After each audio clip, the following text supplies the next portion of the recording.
ಬೆಂಗಳೂರಿನ ಡಿಜೆ ಹಳ್ಳಿ ಇನ್ಸ್ಪೆಕ್ಟರ್ ವಿರುದ್ಧ ರೇಪ್ ಆರೋಪ ಕೇಳಿಬಂದಿದೆ. ಮದುವೆ ಆಗುವುದಾಗಿ ಹೇಳಿ ಮಹಿಳೆಯ ಮೇಲೆ ಅತ್ಯಾಚಾರ ನಡೆಸಿದ್ದಾರೆ ಎನ್ನುವಂತಹ ಆರೋಪ ಕೇಳಿಬರ್ತಾ ಇದೆ.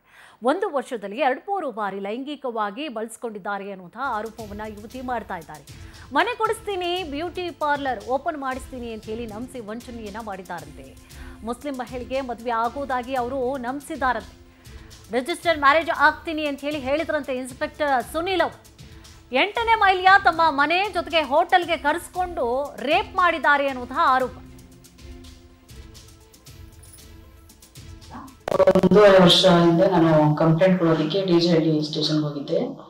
ಅಲ್ಲಿ ಇನ್ಸ್ಪೆಕ್ಟರ್ ಸುನೀಲ್ ಅನ್ನೋರು ನನಗೆ ಆಯ್ತು, ನಿಮಗೆ ಅಮೌಂಟ್ ಬರೋದಿದೆಯಲ್ಲ, ಒಂದು ವಾರದಲ್ಲೇ ನಾನು ಏನಿರೋದು ಕ್ಲಿಯರ್ ಮಾಡಿಸ್ಕೊಡ್ತೀನಿ ಅಂತ ಕಂಪ್ಲೇಂಟ್ ತಗೊಂಡು ಅಲ್ಲಿ ಒಬ್ರು ಪ್ರಕಾಶ್ ಅನ್ನೋರಿಗೆ ವಿಷಯ ತಿಳಿಸ್ತಾರೆ.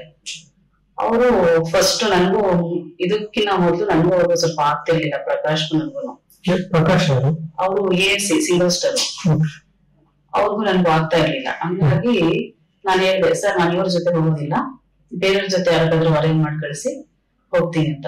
ಸರಿ ಆಯ್ತು, ನಾನು ಹೆಂಗಾದ್ರೂ ಮಾಡಿ ಒಟ್ನಲ್ಲಿ ನೀನ್ ಅಮೌಂಟ್ ಬರೋ ರೀತಿಲಿ ನಾನು ಮಾಡ್ತೀನಿ ಅಂತ ಹೇಳಿದ್ರು. ಸರಿ ಅಂತ ಹಂಗೆ ಪರಿಚಯ ಆಗ್ತಾ ಮೆಸೇಜು ಸ್ಟಾರ್ಟ್ ಆಯ್ತು.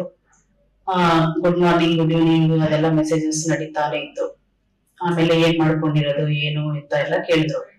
ನಾನ್ ಹೇಳ್ದೆ, ಸರ್ ನಾನು ಒಬ್ರಿಗೆ ಲವ್ ಮಾಡ್ತಾ ಇದ್ದೆ, ತುಂಬಾ ವರ್ಷದಿಂದ